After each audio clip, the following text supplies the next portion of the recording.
نماز تراویح اس بار کیونکہ یہ میرا پہلا تجربہ ہے،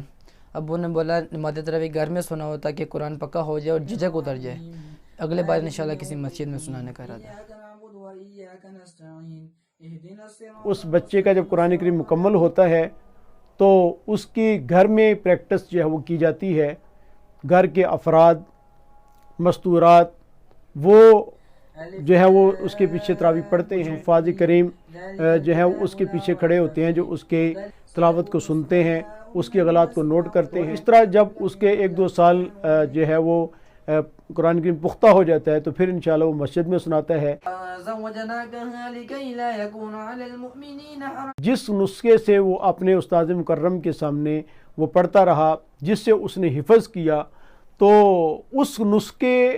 کو چونکہ اس کی ایک چھاپ اس کے ذہن میں لگ جاتی ہے، اس کی ایک تصویر اور پکچر اس کے ذہن کے اندر بیٹھ جاتی ہے،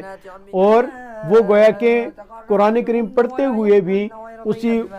وہ لائنیں دیکھ رہا ہوتا ہے، تو اس کی وجہ سے اس کو اس نسخے سے پڑھنے میں اور پھر اس کی دہرائی کرنے میں، یاد کرنے کے اندر اس کو بہت زیادہ سہولت رہتی ہے۔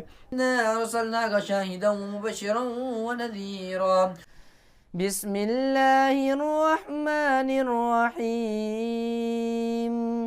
قل اعوذ برب الناس ملک الناس الہ الناس من شر الوسواس الخناس الذي يوسوس في صدور الناس من الجنة والناس صدق الله العظيم۔